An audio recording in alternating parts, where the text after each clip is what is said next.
Well, hello, everybody. How's everyone doing this fine evening? Whether you are tuning in live or watching the replay, hello, and thank you so much for spending your time with me today.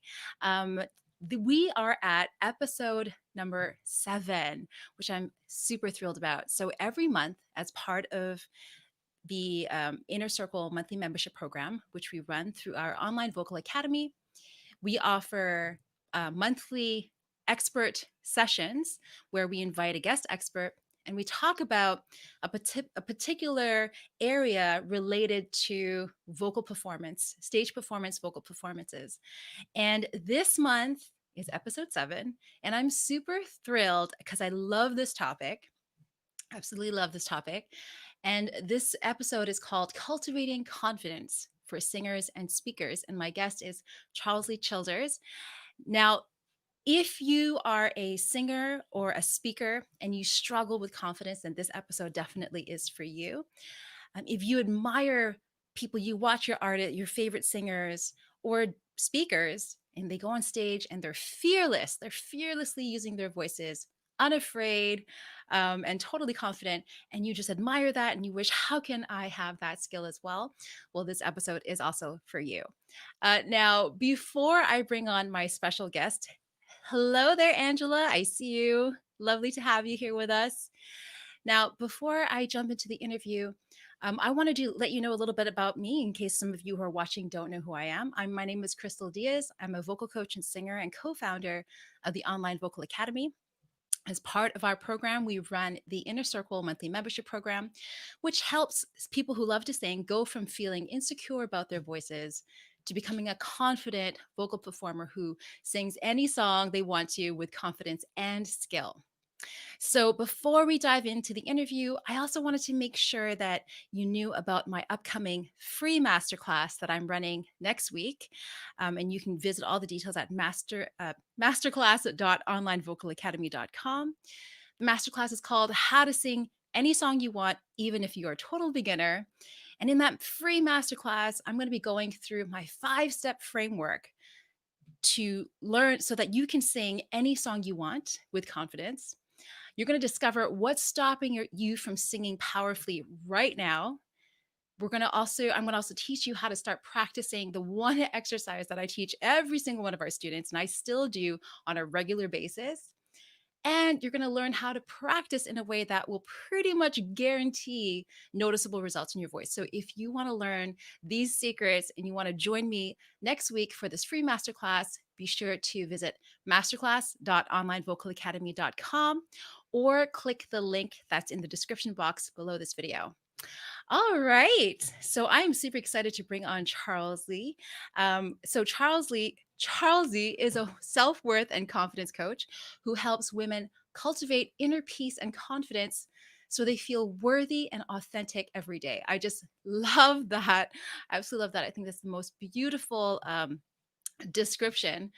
So Charlesy has a bachelor's and a master's degree in psychology. She's a certified life coach, and as an entrepreneur, she offers group coaching, guided meditations, and a monthly subscription box where her members receive these beautiful hand-picked items, all designed, curated by Charlesy, and all designed to cultivate inner peace and self-worth. So, without further ado, I'm going to bring on my special guest. Hello, Charlesy. Hi, thank you Thank so much for having me. Thank you so much for being here and sharing your wisdom with us and talking about this incredible topic that all of us, whether you're singers or speakers, I believe we can all relate to, right? Yes, absolutely. Thank you so much for being here. Now, before we jump into the interview, I wanted to read a quote that is on your website. If that's okay. I just love this quote, and I think it just is so appropriate to the topic today. And your quote is, "When you decide to become the person you're called to be, everything changes. Because when things change inside you, things change around you. Your future is full of possibilities you never thought were possible." That's such a, I mean, it's so profound, it's simple, but it speaks so much truth. And I've always believed that change does happen from the inside. You know, you want to be the change that you want to see, right, in this world. So I'd love Absolutely. to know, firstly, can you share a little bit about, share with us a little bit about yourself, what you do, and who you serve? Yes, absolutely. And, Crystal, again, first of all, thank you so much for having me. And to everybody tuning in live or watching the replay, I am so thankful that you are here. And I really hope that something that is said today inspires you and speaks to you, excuse me, in some way. And a little bit, about me and Crystal, really that quote comes from my own personal journey. And I believe that all of our, experiences lead shape us into who we are. And so as a self-worth and confidence coach, for me, my real defining or pivotal moment was when I was driving to work one morning. I was crying. I had tears in my eyes because I liked my job, but I didn't love it. And I just had this like come to Jesus moment or with myself where I was honest and I said, you know what? This isn't working.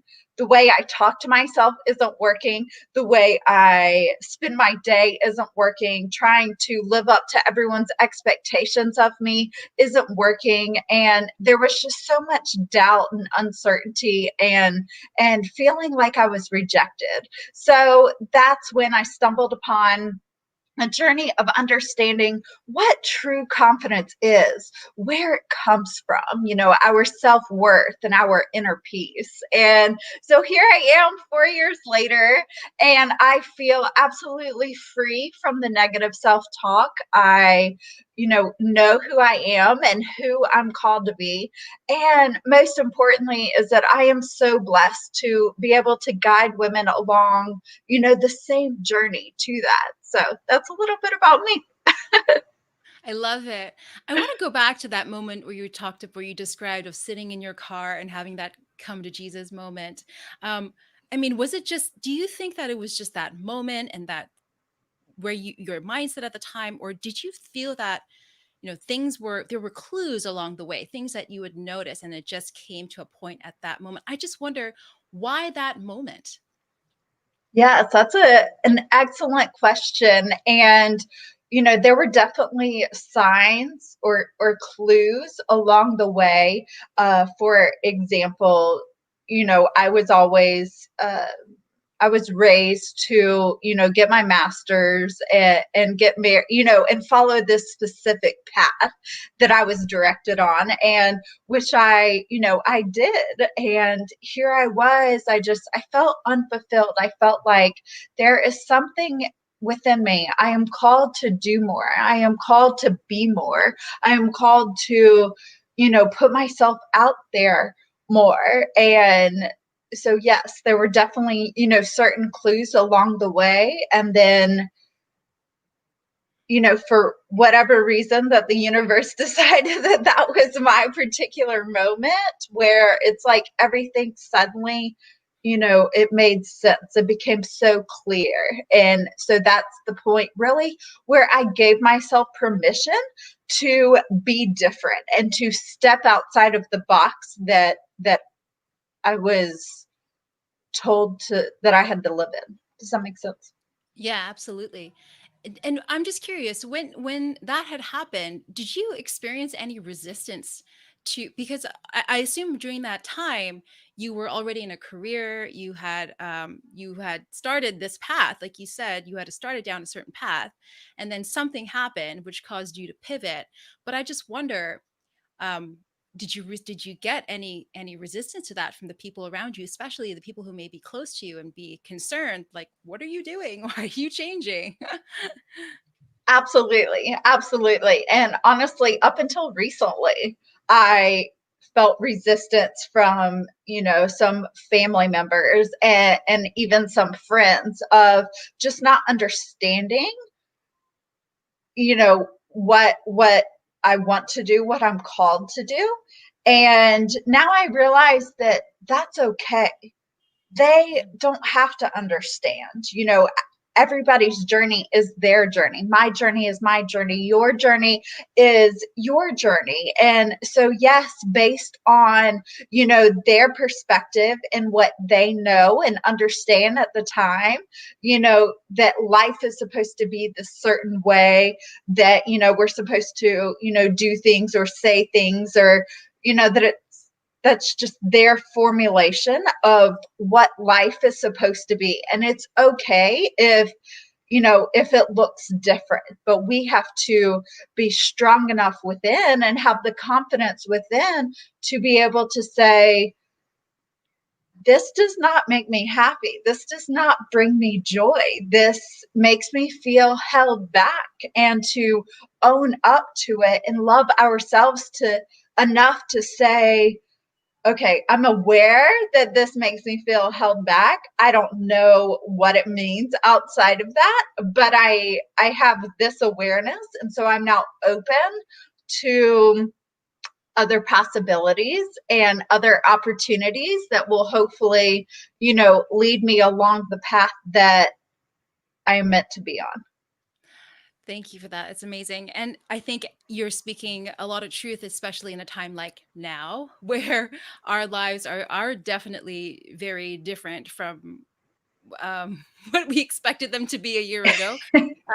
So, that flexibility, I think it's something that for sure all of us can relate to, that need to be flexible, that need to adapt to our circumstances. But I also, okay, so you had this awareness, and I wanted to know, what was that first step? That was the first step that you took towards this discovering your purpose. That is a really, really good question. And let's see, the first step was, outside of awareness, the first like actionable step, was really opening myself up to a new way of being and a new way of living. And so that looked like, reading books and, just Googling, why do Right, I feel this way? Who else right. feels this way? Am I the only one? And then, I guess the big thing that really propelled me in the direction that ultimately I was meant to be on was working with a coach and working with a mentor to help guide me and navigate me through that to understand my purpose. And speaking of discovering that and working towards and working with a coach, so the word confidence, I feel that is a word that all of us use all the time, and we hear it, and we easily label others that we see as, oh, that person's very confident. I'm not confident. I wish I were more confident. And so I kind of want to talk a little bit about that. So what is confidence, and is it a feeling? Is it a skill? Is it an aura? Is just something people have? I mean, what on what's your perspective on that? Yeah, that's a really great question. And ultimately, I think confidence is a very personal experience that has it's a skill that is cultivated through practice. And so our practice and our confidence journey is, going to look and feel different. But at the end of the day, it is the byproduct of this unwavering inner belief in ourself and, our abilities, for your audience, of singing and speaking. And, so the belief in ourselves and the belief that what we want to put out in the world is worth putting out. The belief that what we want to put out in the world is worth putting out. I just wanted to write that down. There's going to be a lot of great quotes from this interview. I know it already. So it's a belief. It's okay. But would you say that to some certain extent, then, that everyone struggles with confidence to some degree, or have you actually met anybody who's that person is confident no matter what they do? They've never struggled with confidence. Have you ever met somebody like that? And a short answer, no. And the reason is because we all have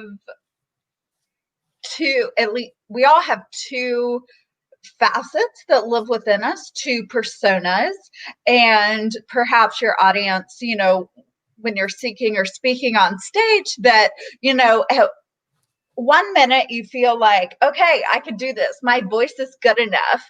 And then the next minute you think, oh my gosh, I'm not good enough. I can't do this. I am not singing or speaking loudly enough. I am not doing enough. I did not prepare enough. And so, we all feel this friction inside of us, and that comes from our ego and our fear based thinking. And so we all have that, but when it comes to confidence and the belief in ourselves, the extent of negativity that we feel is the it's an indication of how present and how attached we are to our ego. Does that make sense? And so somebody, uh, can be relatively not be driven so much by their ego. Maybe their ego isn't as strong. Maybe the fear based thinking isn't as prominent in their life, and so they can maybe confidence may come a little bit more natural to them. Or if they have more fear-based thinking, if they have more negative thoughts, then that is a good indication that your ego is in control, that it's in the driver's seat. And all of this does not come from a place of judgment or anything like that. It comes from a place of just awareness of where it comes from, and the acknowledgement that we have these two personas inside of us, right? And we are all dealing with negative thoughts and this friction that I alluded to. Yeah, and when you say that, that you illustrated those two people, and I was nodding my head, I was like, oh yeah, that mental chatter. There's the person. I mean, I have students that are convinced. They'll say, oh, I nailed this note in the shower, or I nailed this note off stage in my rehearsal. The minute you get on stage, it's like boom, and everything. It's like you forgot everything that you could do before. But I want to actually, now that you mentioned this, ego.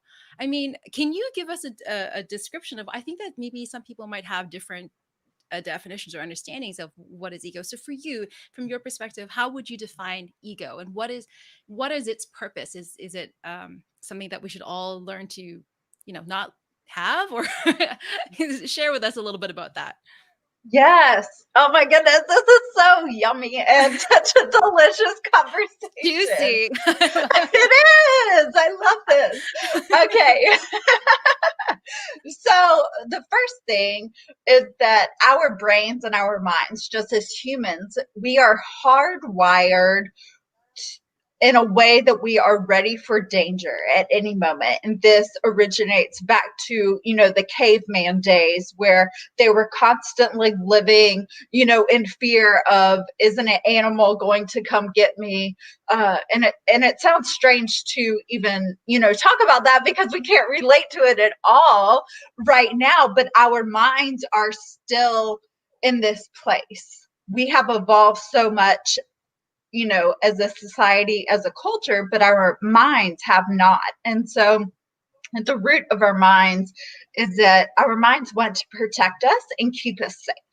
That's its role. And so when it comes to the ego, let's say, I'm trying to think how I can explain this in a precise way. Let's see, when we are born knowing only love. There is no future. There are no, like, problems.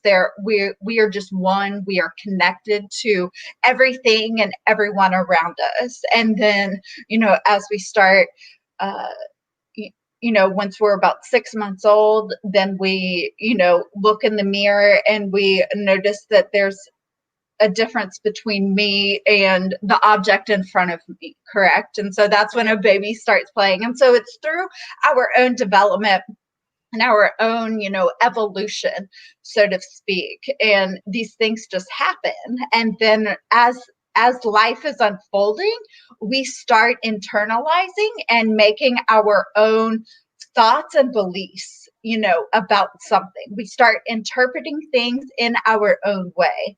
And so then therefore the ego is born, and that is that's our own meaning of what life is. And so whether that is actually true or not, we create this story, so to speak. And we, if somebody, let's say if we are on stage speaking or singing and someone in the audience looks at us weird, then it's so, especially when What we does are that young. mean? Right. Right?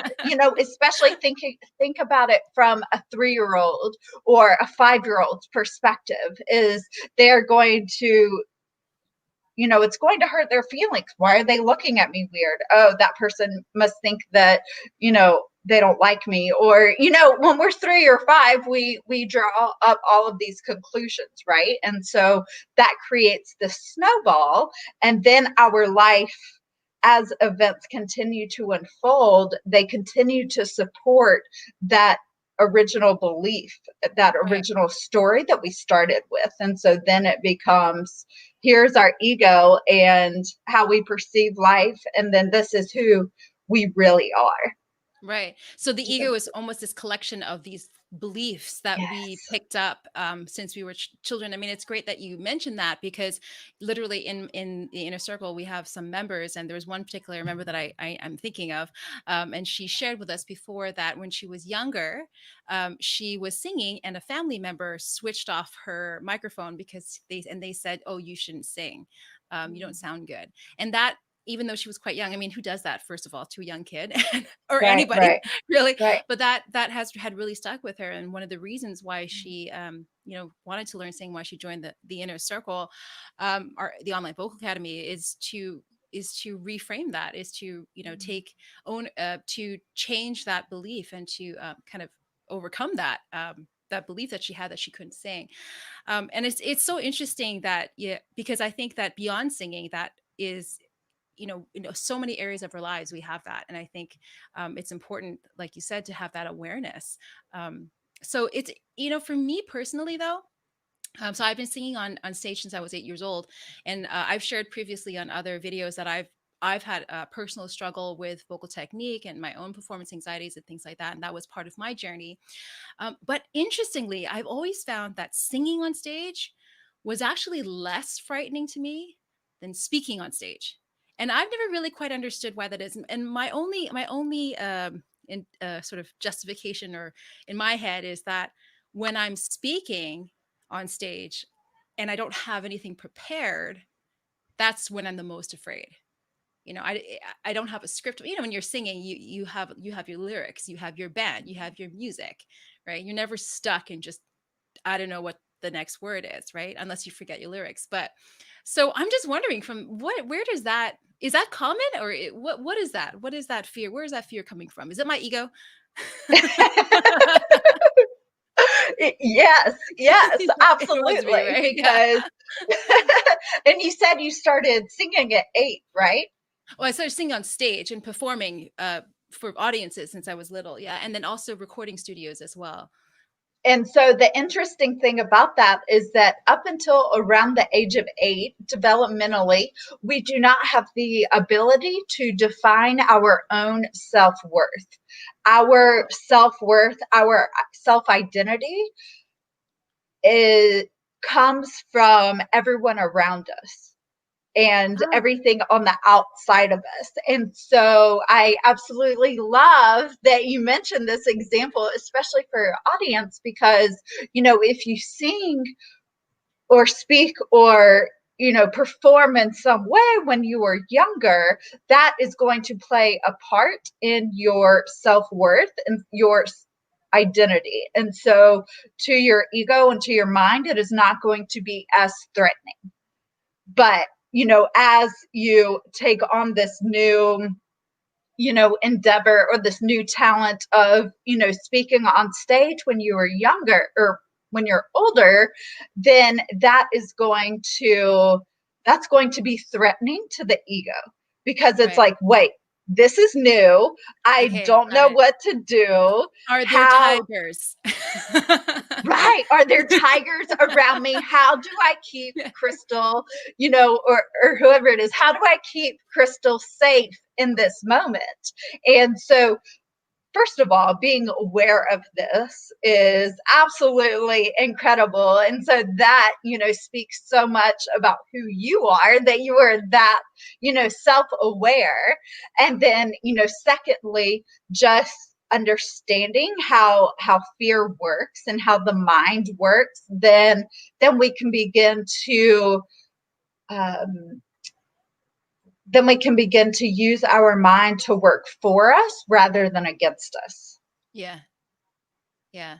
I would love to develop the confidence to just improvise on stage. I mean, even for this interview, right? I mean, I prepared all the questions in advance. I'm a preparer.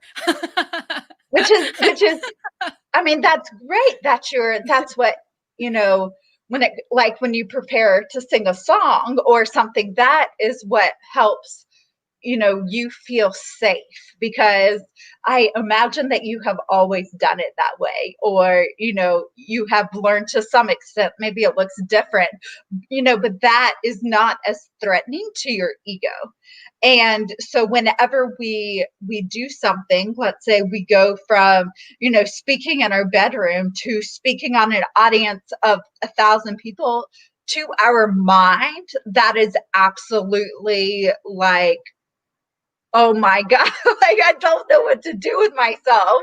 Yeah. And so when it comes to, navigating through fear, I would definitely recommend starting, with small wins, and collect small wins for yourself, because one thing about the mind is that the mind loves to win and be rewarded. And so when we reward ourselves, it can literally be something as small as a sticker. Like, it can literally be shouting, woohoo, I did it. The mind doesn't have the ability to differentiate between a big reward and a small reward. But when we celebrate ourselves, when we give ourselves a reward, our brain releases dopamine, which is a happy chemical. So it releases this chemical, and all of a sudden we feel happy. And so then we feel happy. Because we feel happy, we are more productive, and then our brain sees it as a good thing. And so naturally, it's going to reinforce the behavior we desire. Are I you love that. following me? I'm Because totally our following. Good, good. Yeah. Because our mind moves towards pleasure and away from pain. And Right. because, according to your mind, because speaking on stage brings you pain, or, fear, for for instance, Yeah. then our mind is like, oh my gosh, I don't want to do this. I am going to self-sabotage you. I am going to shoot out your limiting beliefs. I'm going to do everything I can to try to protect you and keep you safe, because I am viewing this as a negative thing. But 100%. if Yeah. we recognize, how our mind works, then just with small wins, we can slowly open our mind up to being more comfortable in that environment. Yeah, and I think that we don't do that enough, and I wonder if that's also comes from a place of, not wanting to seem like we are patting ourselves on the back, Absolutely. and getting that small wins. I mean, that's one of the things that we talk about in our membership as well. We celebrate each other's wins. It's not about, oh, you hit that note perfectly. It's like, whoa, look at where you've progressed in this song or in this particular skill compared to last time. And I have many students that will kind of downplay that. They'll be like, "Oh, no, no, no, but it's still like really bad here." And then, so what would you say to that? I mean, how can you get somebody uh, to acknowledge that and be like, we got to celebrate these small wins. Absolutely. For me, and what has been one of the most helpful things is understanding why biologically our mind and our brain does certain things. And so then that for me, that has allowed me to remove the emotion of it. And so, by the simple fact of knowing that my mind loves to be rewarded and loves to win, then it becomes more of a definitive. Whereas I'm thinking, if you're telling me celebrate your small wins, but you're not telling me why, in my head I'm thinking, yeah, right. I've never done that. Like that seems silly, right? I Yeah. don't want to Yeah. come across as boasting or anything like that. But then when you're like, no, it's you need to celebrate your small wins if you know to propel to move you forward, to get you past your unconfidence, your um being held back, self-sabotaging yourself. To get you past this, celebrating your small wins is a really powerful tool that you can use. And so then it becomes a much deeper concept from my So perspective. I guess what I take from that too is this idea of looking at the bigger goal. So you're not, like you said, you want to give them. There's a reason why you're celebrating your wins. It's not just oh, let me pat myself on the back, but it's in service of a bigger goal. It's in service of a bigger achievement, which is ultimately where you want to go, right? You want to have that confidence. You Absolutely. want to have that trust in yourself. What about this Absolutely. idea that sometimes I have some students that they won't post their videos, they won't share, or they'll be really shy about singing in front of others during events or whatnot, and they'll say, when I'm good enough, then I will be confident. When I can do it, when I've developed a certain level of skill, then I will be confident. And what would your response be to this? I mean, is this partly true? Is this a natural byproduct? Is confidence just a natural byproduct of when you just really get really good at something, or is it not a guarantee? Yeah, yeah. And, when it comes to thinking that when then that's another indication of the ego, that the ego is in the driver's seat. The ego is in control. And it's also ingrained in our society. If you know, may hypothetically this may be true, but in the singing world, if you do this and this and this and get to this level, then you'll just magically become this professional singer. Like, our society just frames it that way, right? And so that is so natural and it's so normal, and it's so important for us to not criticize ourselves or beat ourselves up when we're having those thoughts. But the truth is that confidence comes from within, and true confidence. And so, yes, you can be confident in doing something, but it's more important for us to be confident in who we are, not what we do, because that does not define us. So, you can be confident in singing, but not speaking, or, maybe confident in performing in front of 100 people, but not confident in performing in a large audience. But you see, there are so many different circumstances, and there are so many different things that can happen that is fleeting.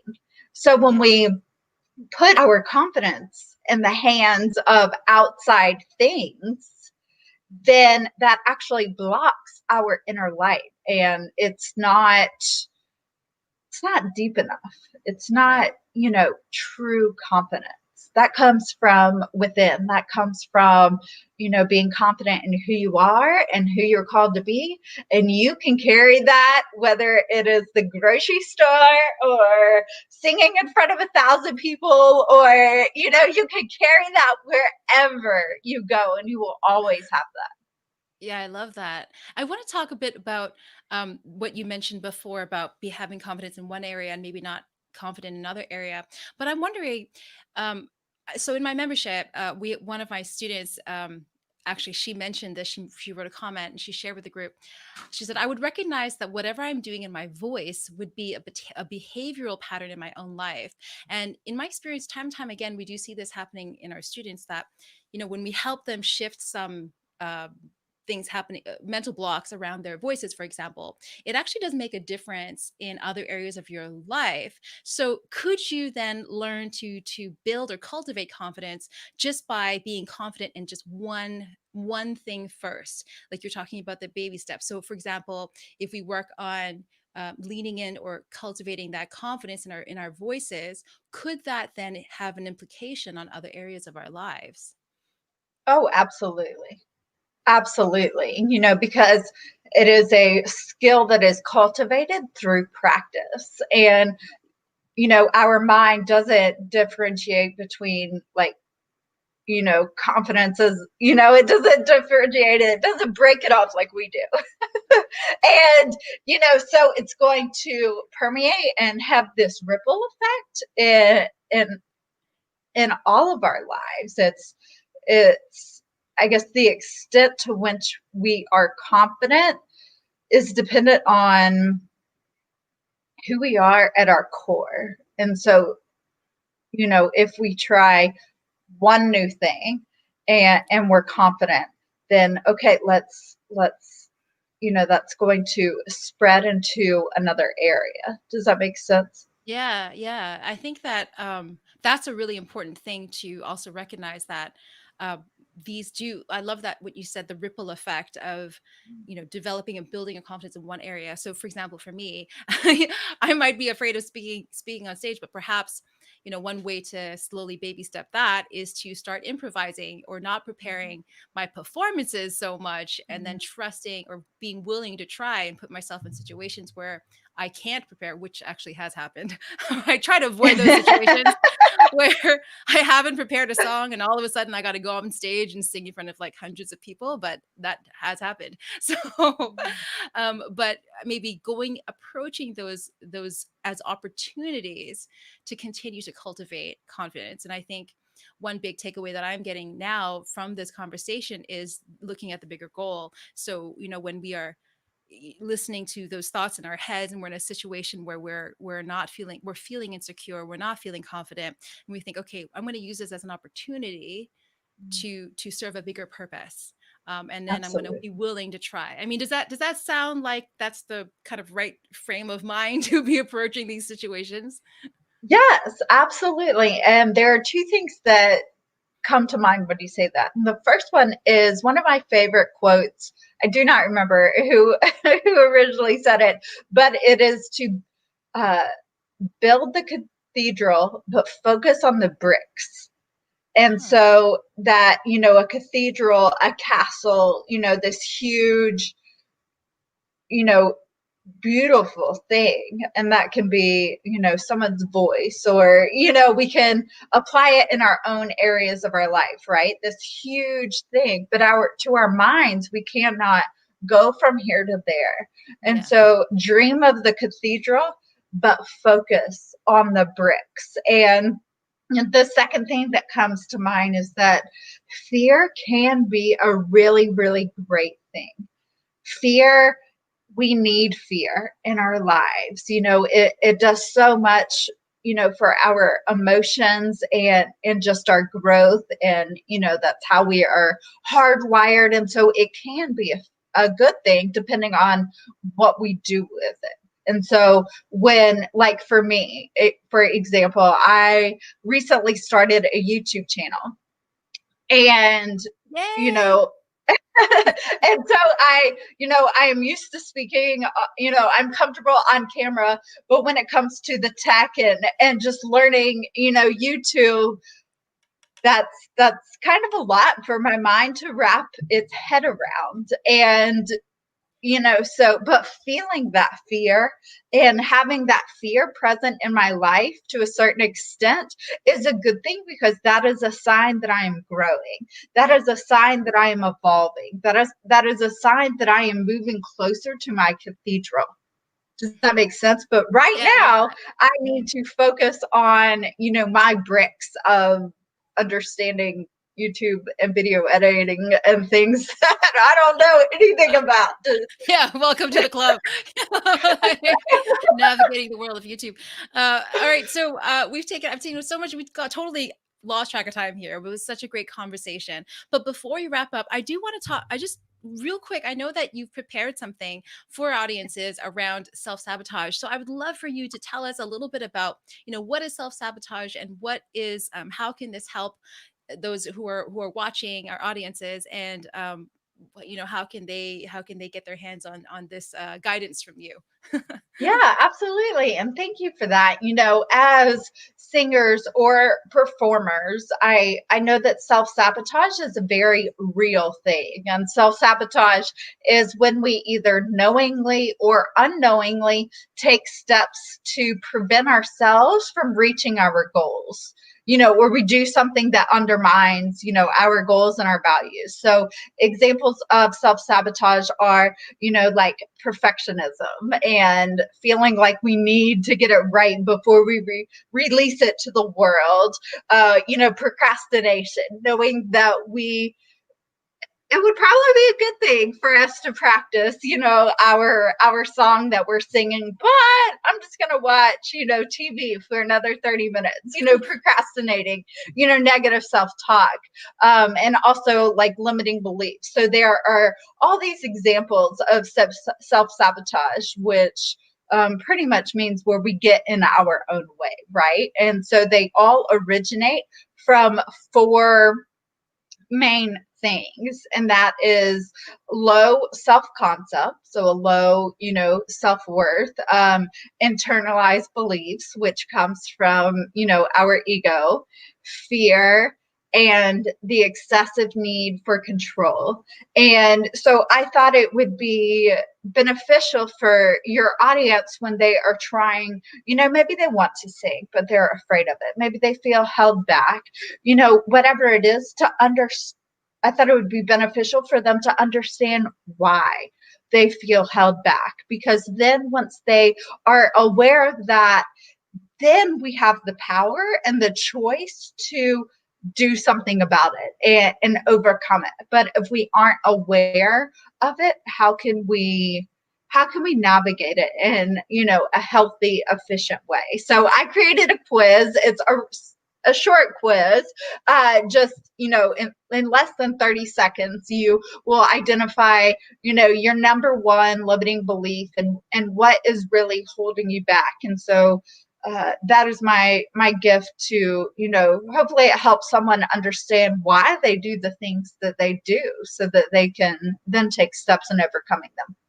I love that. I think that awareness, this starts from somewhere, right? And so this quiz that you've offered our viewers is giving them that starting point, which I think is so Yes. important. And from there, they can start to learn, maybe be pointed in the right direction for how to overcome that. Because when you know why, when you understand, oh, I am blocking myself, or I am doing these things subconsciously that's actually getting in my own way, which honestly is exactly how we teach singing is in the inner circle. We talk about all kinds of things, vocal technique wise, though we frame it in terms of vocal technique. We all do things that get in our own way, that's stopping our natural abilities to sing confidently and to sing powerfully. So I love that there's this crossover here. And I just want to share everybody with this link. So this is the link, is that right? Yes. Okay, so I've now popped that into the comments box wherever you are watching this video. So go ahead and click that link and get that quiz from it's Charlsey, right? That's I Charleston. Yes. Charlsey. Yes. Yeah, I always worry that I'm saying your name wrong. Oh, you're so kind and so thoughtful. I'm used to it. I'm used to Okay, it. okay. Charlsey, that's right. So you can go ahead and grab this quiz with Charlsey. And also, just before we finish up here, what are you working on right now that our viewers can look forward to, and how can they connect with you? Just through this quiz, or how can they follow you? Please let us know.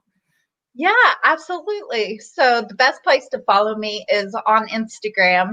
It is, at Charlsey_Childers. I can, or Crystal, if you would like to put that in the comments, that is the best place to follow me. And then as far as I'm working on, so I did, mention my YouTube channel. And so that is going to offer, free confidence tips, like this video of laying the foundation of where to start, and understanding, why we do the things that we do.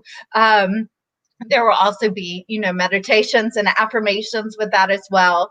And then, like Crystal, I have my own membership. It's called Peace Within, and it, helps women cultivate that inner confidence so that they feel worthy and authentic. And so, really, Peace Within is I show, the women to Yes. how to get there, the tools that they need. I equip them and guide them towards their direction. So that's what I'm working on.